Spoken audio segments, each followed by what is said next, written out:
I just gonna make a quick review. Currently watching some sort of. I've got a whole bunch of movies for like, well, for nothing. They're free. I got like 60 titles, all like old timey stuff, like way old, like 40s, 50s, and 60s, and I think something from the 70s and 80s. I'm not entirely sure. Like 90% of them or 95% of them, I do not recognize that title at all. I only know like a handful of them. Like I got some Ten Commandments, Lawrence of Arabia's, and some of the other ones were like there's summer, like suddenly in summer and all that stuff. So I'm watching Dragon Seed and the black and white Chinese dub, I think. English dub. It's a Chinese movie filmed in black and white. I think it's not by the standard dubbing guys. The ones that logo looks like the old WB logo. Anyway, this review is about the well, it's about two cartoons actually. The second season of Infinity Train, which is shaping up to be better than season one because it looks a lot less contrived, and a lot of an intro to Earthworm Jim, which I have. I should put it as a clip.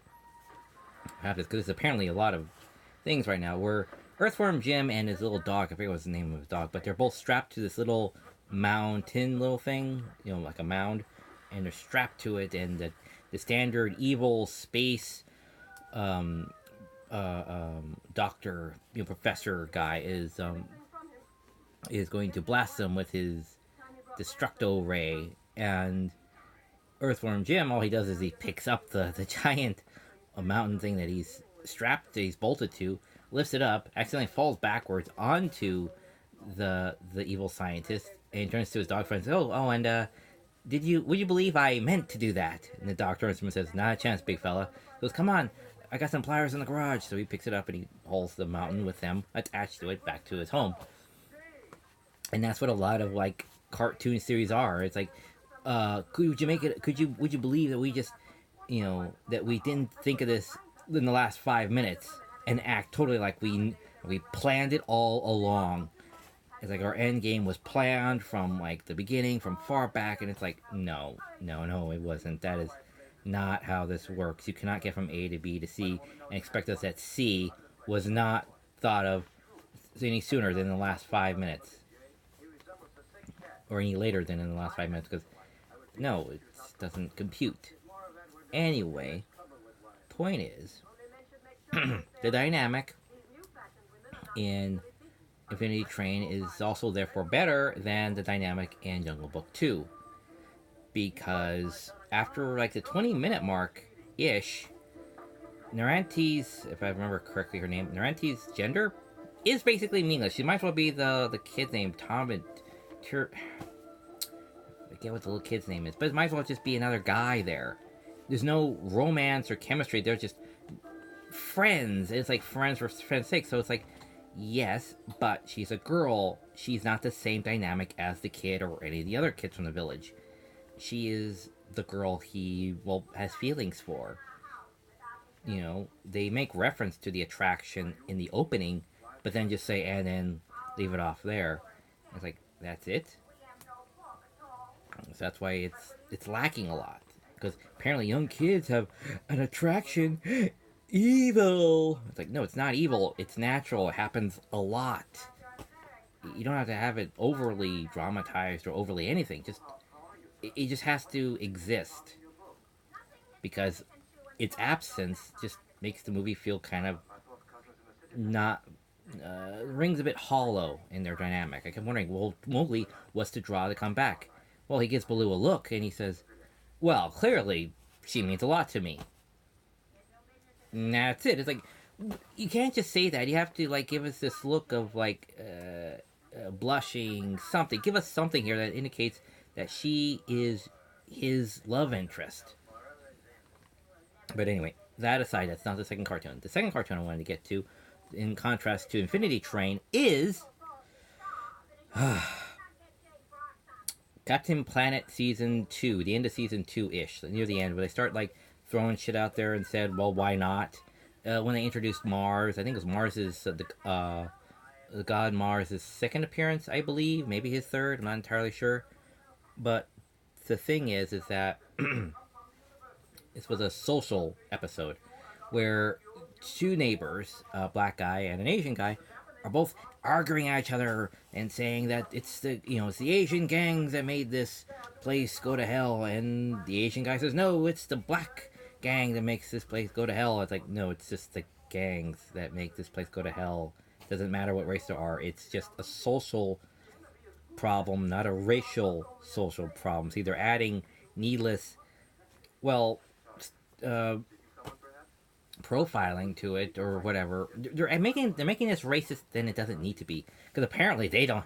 It's like only clearly only that gang exists or this gang exists, and not just gangs. Gangs exist, and gangs are the problem, not not the racist tight gangs. So they get stupid about it, and they're arguing in front of their kids, and the kids are like four there, like looking at the world, unable to really form their own opinions because they're five. 5 year olds don't really have an opinion.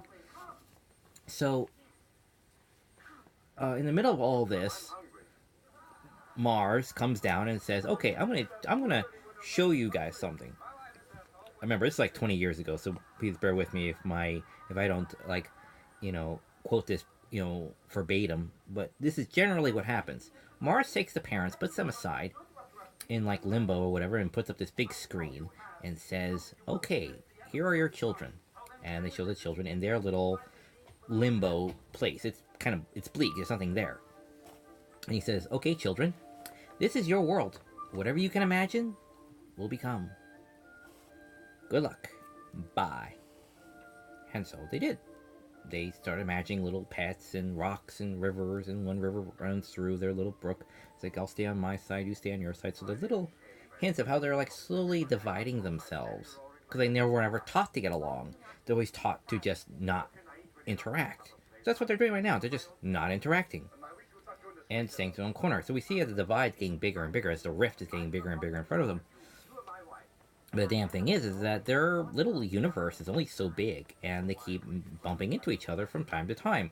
And when they do, it turns into, "Oh, what do you want?" or something like that. So we see the aggravation kind of start a little bit. So it's like over a course of 10 to 15 years, to the point when they're late teens, when they grow up, they have this like gigantic war. Um, and they duke it out, when they're blasting death lasers at each other, like something out of Dragon Ball Z, and they end up destroying each other. And the parents are like, "Oh my god, like why are they acting like that?" Because and the god turns to them and says, "Because you taught them to be that way. You taught them how to not get along. You taught them how to be, well, essentially an asshole, a racist asshole." It's like, we did, but I'm just trying to be. It's a thing. They're trying to be the right, the good person, the person who's right about the universe and how it works, and what's wrong with it, and pointing that out. The damn thing is like they're just adding more to the problem. So he says, "It's okay. Here are your kids. They're fine. They don't really remember anything, or don't remember anything." So the parents are sent back home. So Mars says, "See, I can teach lessons too." By basically projecting the parents' own worst, well, not own worst nightmares, but giving them this fucking nightmare is scaring them into, "Oh shit, okay, maybe I shouldn't teach my child to be an asshole." So Mars says, "Yeah, I could be a teacher too." He's like, "Yeah, you definitely went extreme about it, but yeah, you did teach a lesson. You did teach a lesson." He says, "See, I'm not all bad," or something like that. So it's some minor banter or pointing out about facts or points about it. And that's basically the episode. Now, back to Infinity Train. Infinity Train has a guy and a gal, and they are actually having a sexual attraction because they hate each other, but they realize we gotta work together to actually get through anything. Because that's what the Infinity Train is. It's a gauntlet. It's a trial. It's a struggle to get through something, and you have to rely on your partner to get through shit. And they're kind of begrudgingly realizing this, and also realizing first that I'm kind of attracted to this girl. And that's good to actually have different sexes, because friendship, cooperation, and sexual attraction helps smooth over, well, their own bullshit and hang ups on things. And that is proper. That's proper storytelling.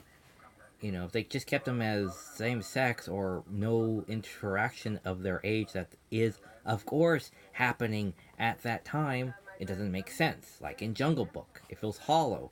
Yeah, you went through something, that's your bestie, and nothing else.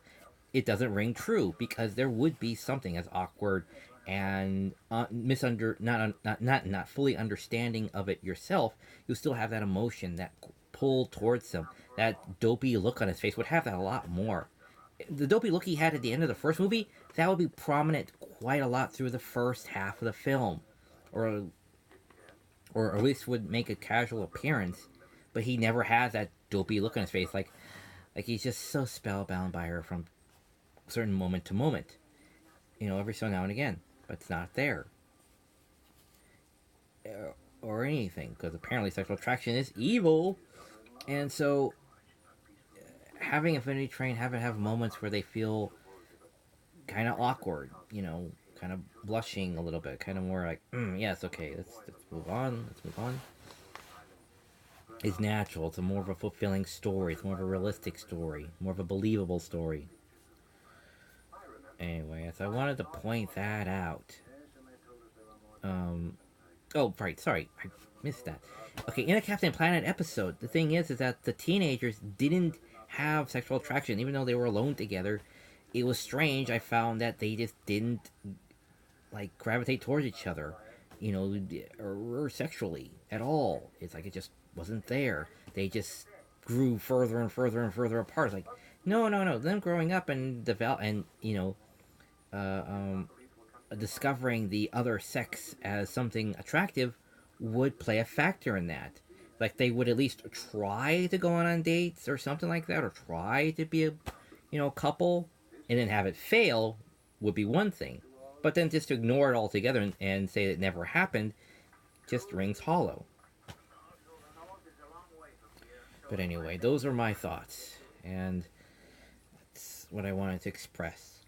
If you're gonna write a story with teens, you gotta put in the sexual attraction because it exists.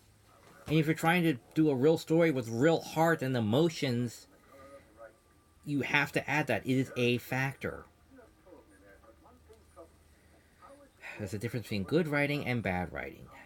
If you want to be relatable and realistic, you gotta add all the awkward stuff and all the real stuff. Like Miss Marvel's parents being toxic and Spider Gwen's father being toxic. Yes, that's a thing. You kind of have to go there. But people are just so trying to be safe. Let's be safe.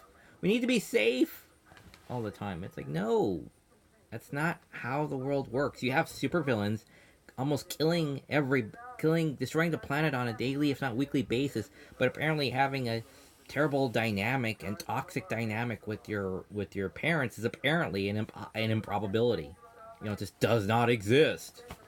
With all the factors, it's like their character totally would support that dynamic.